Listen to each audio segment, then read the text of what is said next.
السلام علیکم friends, welcome to کتاب نگری یوٹیوب چینل کتابوں کی نگری میں خوش آمدید۔ میں ہوں آپ کی ہوسٹ اقرا یاسین اور آج میں آپ کے لیے لے کر آئی ہوں عائشہ گل کے قلم سے تحریر کردہ ناول طلسم یاقوت کے ایپیسوڈ نمبر 40 کو لے کر۔ اس ایپیسوڈ کو سٹارٹ کرنے سے پہلے آپ جلدی سے کر لیجئے ہمارے چینل کو سبسکرائب، ویڈیو کو لائک اور کلک کر لیجئے بیل آئیکن کو۔ اب آتے ہیں ایپیسوڈ کی جانب۔ دوپہر کا وقت تھا۔ سارم ڈیوٹی نہ ہونے کے باوجود بھی پولیس اسٹیشن چلا گیا تھا کہ وہ زیادہ سے زیادہ حویلی سے دور رہنے کی کوشش کر رہا تھا، کیونکہ باپ اور بھائی کی موت کے بعد سے اسے یہاں کچھ وحشت سی محسوس ہوتی تھی جو وہ باقیوں پہ ظاہر نہیں کرتا تھا۔ زوار معمول کے مطابق مہرو کے کمرے میں تھا، جبکہ افکن اپنے کمرے میں، مگر کچھ دیر قبل وہ بھی مہرو کے پاس ہی تھا۔ مونا زنجبیل کے پاس بیٹھی پہلے باتیں کر رہی تھی، پھر وہیں بیٹھے بیٹھے سو گئی تھی، جبکہ زنجبیل کو تو بالکل بھی نیند نہیں آ رہی تھی۔ کھانا سب 2 بجے کا کھا چکے تھے، جبکہ ابھی 3 بج رہے تھے۔ پوری حویلی میں سناٹا چھایا ہوا تھا اور اس سناٹے سے اس کا اپنا بھی دل گھبرا رہا تھا۔ کچھ سمجھ نہیں آ رہی تھی کہ کیا کرے، تبھی اٹھی اور کمرے سے نکل آئی، اور پھر اسے پتہ ہی نہ چلا اور قدم سیدھے افکن کے کمرے تک جا رکے۔ اس کے کمرے کا دروازہ کھلا ہوا تھا اور وہ دیکھ سکتی تھی کہ وہ کیا کر رہا ہے۔ وہ سر جھکائے بیڈ پہ بیٹھا ہوا تھا، جبکہ ہاتھوں میں کوئی فریم پکڑا ہوا تھا۔ اس فریم میں کس کی تصویر تھی کہ وہ دور سے نہیں دیکھ پا رہی تھی۔ تبھی بنا آہٹ پیدا کیے اس کے قریب چلی آئی، مگر جب فریم پر نظر ڈالی تو تصویر تو بعد میں، پہلے فریم کے شیشے پر افکن کے آنسو دکھائی دی، جنہیں دیکھ کر اس کا دل ڈوبا۔ وہ بے چین سی ہوئی۔ اس تصویر میں وہ خود، زوار، سارم، عباد اور ظہور شاہ موجود تھے، یعنی گاؤں کا سردار ظہور شاہ اور اس کے 4 جوان بیٹے، وہ بھی سفید شلوار قمیض میں، جبکہ کندھے پر بھورے رنگ کی چادریں تھیں۔ مگر اب نہ وہ سردار رہا، نہ اس کا چھوٹا بیٹا۔ وہ زنجبیل کی موجودگی سے بے گانہ تصویر پر ہاتھ پھیر کر باپ اور بھائی کے وجود کو محسوس کرنے کی کوشش کرنے لگا۔ زنجبیل صحیح کہتی تھی کہ سب کے سامنے تو یہ بھائی خود کو مضبوط کر لیتے ہیں، مگر جب تنہائی پاتے ہیں تو ٹوٹ جاتے ہیں۔ ابا سائیں اور عباد اتنی جلدی کیوں چلے گئے زیب؟ کیوں؟ بنا سر اٹھائے اس نے اچانک سوال کیا تو زنجبیل کی یہ غلط فہمی دور ہوئی کہ وہ اس کی موجودگی سے بے خبر ہے، جبکہ وہ تو اس کی موجودگی کو ہمیشہ ہی محسوس کر لیتا تھا۔ مگر اس کے سامنے اس نے اپنے آنسو صاف نہ کیے، بلکہ ایک وہی تو تھی جس کے سامنے وہ کھل کر رویا تھا۔ کوئی بھی جلدی نہیں جاتا افکن، جلدی تو ہمیں لگتی ہے، جبکہ ہر کوئی اپنے آنے اور جانے کا وقت پہلے ہی لکھوا کر آیا ہوتا ہے۔ ہر کوئی اپنے وقت پر ہی جاتا ہے، بس ہم اپنی تکلیف میں شکوہ کر بیٹھتے ہیں۔ وہ خود بھی تو کتنا شکوہ کرتی رہی تھی جب اس کے ماں باپ چلے گئے تھے، مگر خود کے اندر بھلے کتنا ہی درد کیوں نہ بھرا ہو، دوسروں کو ہمت اور حوصلہ تو دینا ہی پڑتا ہے۔ مگر میں تو اپنا وہ وقت ان کے ساتھ نہ گزار سکا جو گزارنا بنتا تھا۔ کاش تھوڑے دنوں کی مہلت دے دیتا رب انہیں، تاکہ میں عباد سے مل لیتا، اسے گلے سے لگاتا، اس سے باتیں کرتا۔ اور ابا سائیں، انہیں تو ابھی جی بھر کر دیکھا ہی کب تھا، سب اتنی جلدی ہو گیا، کچھ سمجھ ہی نہ آیا۔ اتنی اچانک باپ اور بھائی دونوں کا گزر جانا، یہ کام بہت بڑا ہے زیب، بہت بڑا۔ میں تمہیں کیسے بتاؤں کہ میں کس حال میں ہوں؟ تم سب کے سامنے کمزور نہیں پڑتا، یوں دکھاتا ہوں جیسا خود کو سنبھال لیا ہے۔ زوار بڑا ہے، تبھی ایک باپ کی طرح مضبوط رہ کر ہمارے سامنے مضبوطی کی مثال بننے کی کوشش کرتا ہے، جبکہ سارم تو شروع سے ہی ایسا ہے، سخت دل، یعنی بہت جلد اپنے احساسات اور جذبات پہ قابو پا لیتا ہے۔ اپنے دل کو کنٹرول کرنا آتا ہے اسے، اپنے تاثرات کو چھپانا، جو دل میں چل رہا ہے بظاہر اس سے اکثر مختلف نظر آنا اس کی شخصیت کا خاصہ ہے۔ مگر میں کیا کروں زیب؟ میرا معاملہ تو ان سے مختلف ہے۔ میں تو آیا ہی اتنے عرصے بعد ہوں، جبکہ وہ تب سے حویلی ہی تھے سب کے ساتھ، مگر میرا وہ وقت جو ابا سائیں اور عباد کے ساتھ بنتا تھا، وہ تو ان 2.5 سالوں کی نظر ہو گیا۔ میں ان کے ساتھ وقت نہ گزار پایا، یہ بات شاید تاعمر مجھے اندر ہی اندر کھاتی رہے گی۔ میں اپنے بھائی سے نہ مل سکا، وہ مجھ سے نہ مل سکا، اور ایسے ہی چلا گیا۔ جانتی ہو یہ دکھ کتنا بڑا ہے؟ ہاں وہ جانتی تھی کہ یہ دکھ بہت بڑا ہے، مگر سارم اور زوار کی نسبت باپ اور بھائی کی موت نے زیادہ افکن کے دل پر اثر چھوڑا تھا، اس کے دل کو جھنجھوڑا تھا، مگر وہ جانے والوں کے غم کو ہلکا کرنے کے لیے صرف اسے حوصلہ ہی دے سکتی تھی۔ خود کو سنبھالو افکن، یہ تو خدا کے فیصلے ہوتے ہیں، خدا کی امانت تھے دونوں، اس نے واپس لے لی یہ امانت۔ اسی طرح ایک نہ ایک دن ہم نے بھی چلے جانا ہے، بلکہ سب ہی نے چلے جانا ہے۔ صبر کرنا سیکھنا ہی پڑتا ہے، صبر کے بغیر زندگی مشکل ہو جاتی ہے، اور تم خود کو سنبھالو، اپنی زندگی کو مزید مشکل نہ بناؤ۔ اس کے کندھے پر ہاتھ رکھ کر گویا اس کو حوصلہ دیا جا رہا تھا۔ زنجبیل نے دیکھا کہ سائڈ ٹیبل پر عباد کی گھڑی، اس کا بٹوا اور گاڑی کی چابیاں موجود تھیں جو اس کے آخری استعمال میں تھیں، یعنی وہ انہیں دیکھ دیکھ کر بھی روتا رہا تھا۔ یہ ناول آپ کتاب نگری یوٹیوب چینل پر پڑھ اور سن رہے ہیں۔ کیا کروں؟ تنہائی توڑ دیتی ہے، ہر مضبوطی، ہر اداکاری جو سب کے سامنے کرتا ہوں۔ کیا کروں زیب، کیا کروں؟ وہ پھر سے خاموش آنسو بہانے لگا اور اپنے قریب کھڑی اس لڑکی کے گرد باہوں کا گھیرا بنائے اس سے سر ٹکا گیا، جبکہ وہ افکن کے یوں اچانک اس سے لپٹ جانے پر اسے فوراً الگ بھی نہ کر پائی، بلکہ ایک گہری سانس بھرتی اس کے بالوں کو سہلانے لگی۔ کتنی ہی دیر وہ یوں ہی اپنے دل کا غم ہلکا کرتا رہا اور وہ خاموشی سے اس کے خاموش آنسوؤں کو اپنے دل پر گرتا محسوس کرتی رہی۔ افغان پلیز مضبوط بنو، ایسے زندگی نہیں گزرے گی، رونے سے کچھ نہیں ہوگا، مرد یوں روتے ہوئے اچھے نہیں لگتے، مرد تو مضبوط ہی اچھے لگتے ہیں نا۔ کب سے خاموش وہ بول پڑی۔ کیوں؟ کیا مرد کا رونا گناہ کے زمرے میں آتا ہے؟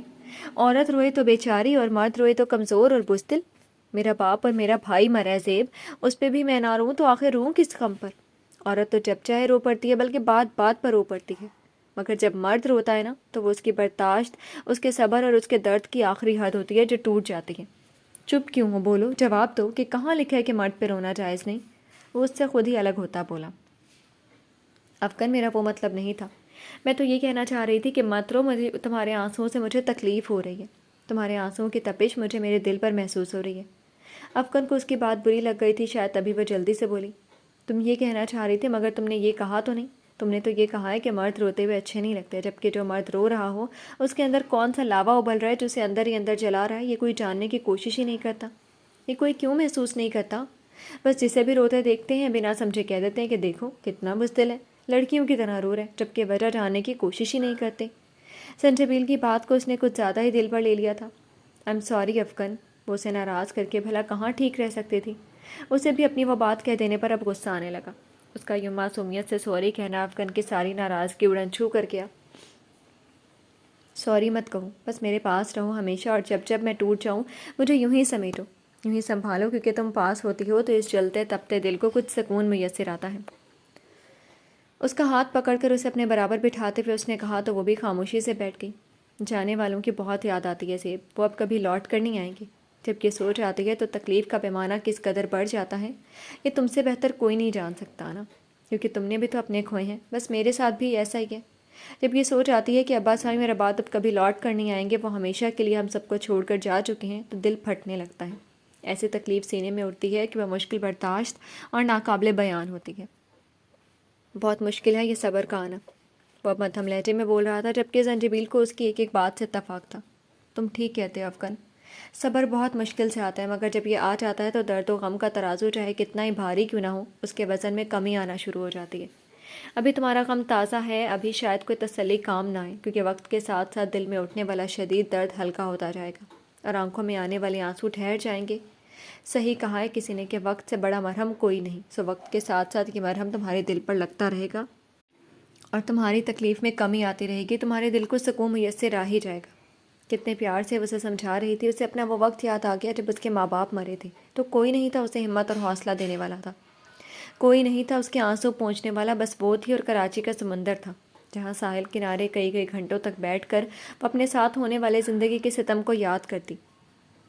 مونا اپنے کاموں میں مصروف رہتی تھی، کھڑی دو گھڑی اس کے پاس بیٹھ کر زینہ کا ذکر کرتی تو اس کی تکلیف مزید صفا ہو جاتی۔ رائم کے آ جانے سے کچھ حوصلہ ہوا، کیونکہ وہ اسے ہمیشہ خوش رکھنے کی کوشش کرتا تھا، مگر پھر جب افغان کی جھوٹی موت کی خبر آئی تو یہ غم بھی اس نے اکیلے اندر ہی اندر گھٹ گھٹ کر برداشت کیا، کیونکہ افغان کی موت پر وہ سرے عام آنسو نہیں بہا سکتی تھی، مونا کے سامنے نہ رائم کے سامنے، بلکہ رائم کے سامنے تو اس نے افغان کے لیے اپنے احساسات کا راز دبائے ہی رکھا۔ دوست ہونے کے باوجود بھی وہ رائم سے یہ غم نہ بانٹ سکی۔ یہ ناول آپ کتاب نگری یوٹیوب چینل پر پڑھ اور سن رہے ہیں۔ ہاں، وقت سے بڑا مرہم کوئی نہیں، مگر یہ وقت گزارنا ہی تو بہت مشکل ہوتا ہے، خاص کر وہ وقت جس میں کچھ اپنے بچھڑ گئے ہوں۔ آج افغان کی باتیں اسے بھی رونے پر مجبور کر رہی تھی اور اسے پتہ ہی نہ چلا کہ واقعی وہ کب رونے لگی، مگر جب اپنے ہاتھوں کے پشت پر گرم گرم قطرے گرتے محسوس ہوئے تو بہتے آنسوؤں کو روکا۔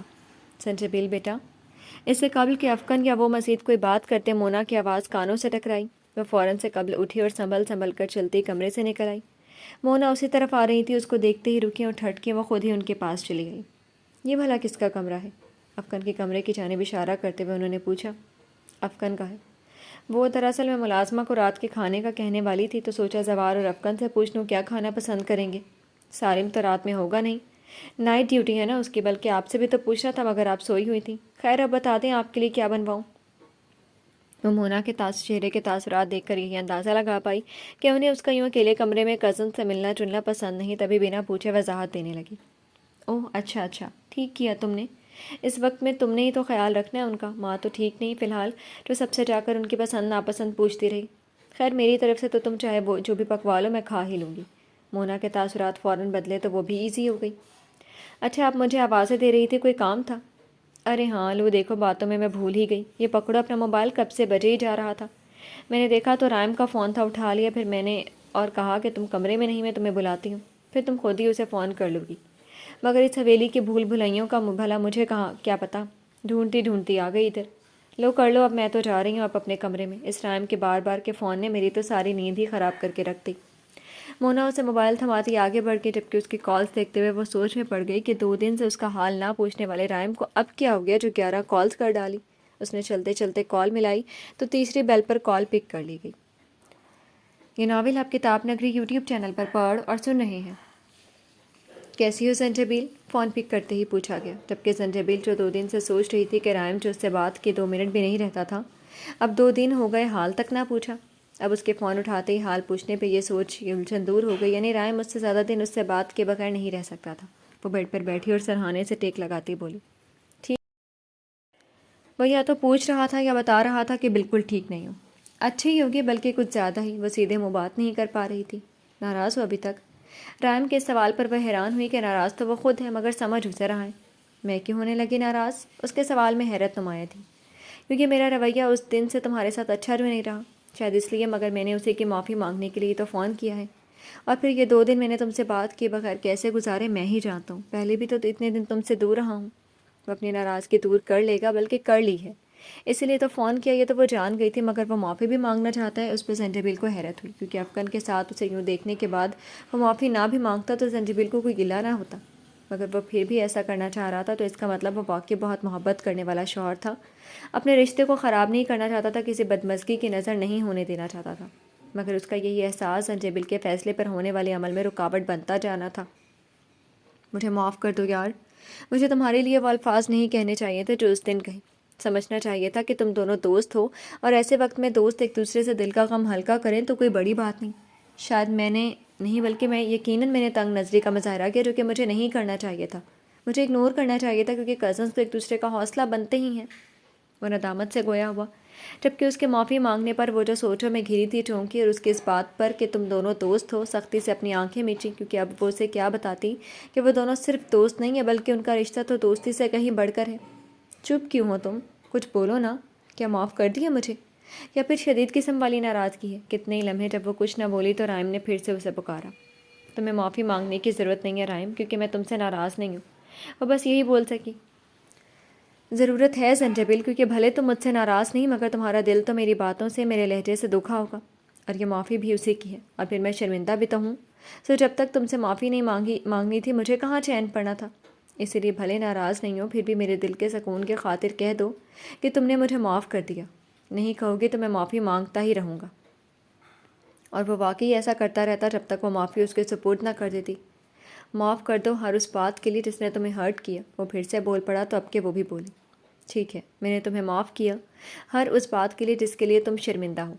ہرٹ تو وہ واقعی ہوئی تھی، دل تو واقعی دکھا تھا اس کا رائم کے اس انداز سے، کیونکہ اسے اس سے ایسی امید نہیں تھی، مگر اسے رائم کی معافی کی بھی طلب نہیں تھی، مگر اب جو وہ مانگ رہا تھا تو وہ اپنے آپ میں شرمندہ ہوئے جا رہی تھی کہ ایسے احساس کرنے والے شوہر سے کیسے علیحدگی اختیار کرے۔ اسے محبت نہ تھی، ہرگز نہ تھی رائم سے، مگر جس طرح رائم کو اس کے دل کے دکھنے کا احساس تھا، اسی طرح اسے بھی رائم کا احساس تھا۔ میرے محبوب، میرے صنم، شکریہ، مہربانی، کرم۔ اس کا معاف کیا کرنا تھا کہ رائم گانے کے بول بولتا اپنی خوشی کا اظہار کرنے لگا، جبکہ وہ اس سے کھل کر بات ہی نہیں کر پا رہی تھی۔ جو پوچھتی کہ تم نے گانے سننے بھی شروع کر دیے؟ اردو میں تو وہ اچھا خاصا ماہر ہو ہی چکا تھا۔ سنو، کل آؤ گی نا کراچی؟ وہ چپ چپ تھی، خود سے کوئی بات نہیں کر رہی تھی، یہ رائم کو صاف محسوس ہو رہا تھا، مگر اس نے اس کی خاموشی پہ کوئی بات نہ کی کہ کچھ دنوں میں ہو جائے گی پہلے جیسی۔ ابھی حالات نے اسے یوں گمسم کر دیا ہے۔ ہاں، مونا خالہ کہہ تو رہی تھی کہ کل جانا ہے واپس۔ اس کے جواب پر وہ مسکرایا، مگر میں تو تمہارا پوچھ رہا ہوں کہ تم آؤ گی یا بھی مزید رہنے کا ارادہ ہے؟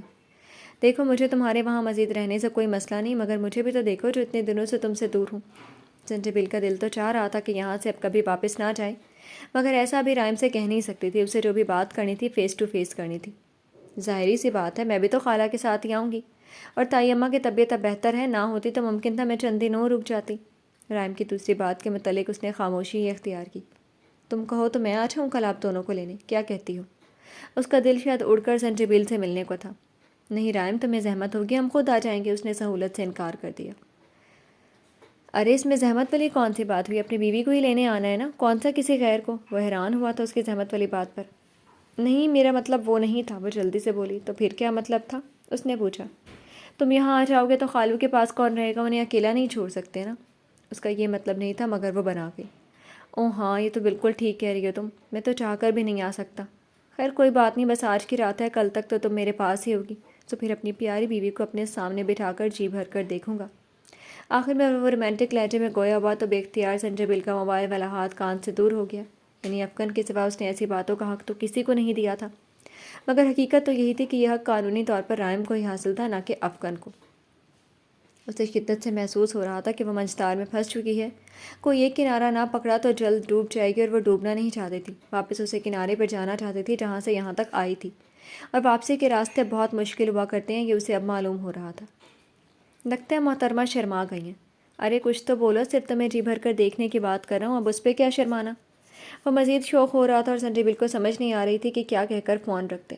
تم نے کھانا کھا لیا؟ اس نے جواب دینے کی بجائے بات ہی بدل دی تو وہ ایک دم زور سے ہنس پڑا۔ کوئی بات نہیں، گھما لو باتیں، جب میرے پاس آ جاؤ گی تو دیکھ لوں گا تمہیں۔ اور ہاں، کھانا خود بھی کھا لیا ہے اور خالو کو بھی کھلا دیا، میری اتنی فکر کرنے کا شکریہ۔ اس کے پہلے جملے پر وہ اپنے انگوٹھے کی مدد سے اپنی انگلیاں چٹکھاتی یہاں وہاں دیکھنے لگی، کیونکہ رائم کی ایسی باتوں کا اس کے پاس کوئی جواب نہیں ہوتا تھا۔ یار کبھی تو تم بھی کوئی پیاری سی بات مجھ ناچیز کے سپرد کر دیا کرو، میری تو حسرت ہی رہ گئی ہے، کبھی میری محبت کے جواب میں اپنی محبت بھی ظاہر کر دیا کروں۔ واقعی حسرت سے گویا ہوا، جبکہ اس کی اس بات سے سنجیبل کو زوار کی بات یاد آ گئی۔ محبت بھی جواب میں محبت مانگتی ہے، اور وہ کب تک صرف اپنی محبت ہی ظاہر کرتا رہے گا، کبھی تو تم سے بھی طلب کرے گا، تب تم کیا کرو گی؟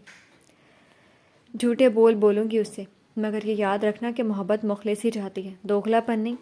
ایک طرفہ محبت کے رشتے میں رہ کر تم نہ صرف اپنی بلکہ اس کی زندگی کے آنے والے سال ضائع کرو گی۔ کتنا سچ کہہ رہا تھا زوار، محبت واقعی جواب میں محبت مانگتی ہے۔ ابھی تو رائم اپنی بات کے جواب میں اس کی خاموشی پا کر ہنس دیتا ہے، مگر آنے والے دنوں میں اس سے الٹ ہوا تو وہ اس کی خاموشی پر چڑھنے لگا تو بول پڑا تو واقعی وہ اس کے آنے والے وقت کے ضیاع کا سبب بن گئی تو اس لیے اسے جلد ہی اس سے بات کرنی ہوگی، وہ اب مزید رائم کو دھوکے میں نہیں رکھ سکتی تھی۔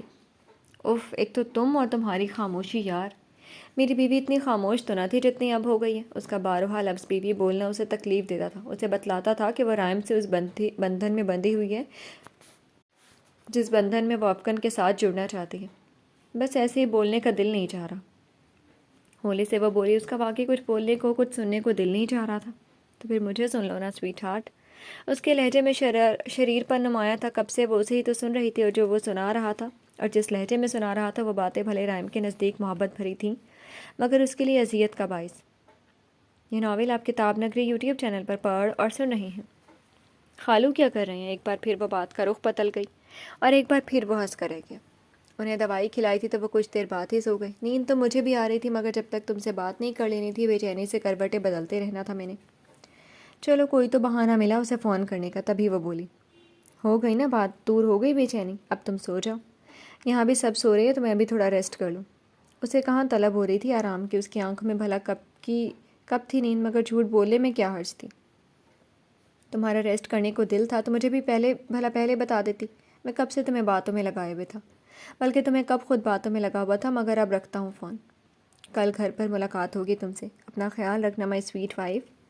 فون رکھتے بھی وہ اس کے لفظ پر دل پر لفظ وائف کا تیر برسا گیا۔ خدا حافظ کہنے کے بعد اس نے بند موبائل کو تکتے ہوئے ایک لمبی سانس بھری اور اسے بیڈ پر ہی پرے پھینک دیا، اور ٹانگیں نیچے لٹکائے ایسے چت لیٹ گئی اور چھت کو تکتی نہ جانے کیا کیا سوچنے لگی۔ کل وہ اس حویلی سے چلی جائے گی اور پھر واپس کب اور کیسے لوٹ کر آئے گی یہ وہ نہیں جانتی تھی، یہ سوچ تو لازمی تھی جو اسے آ رہی تھی۔ جی تو فرینڈز، کیسی لگی آپ کو آج کی ایپیسوڈ؟ کمنٹ سیکشن میں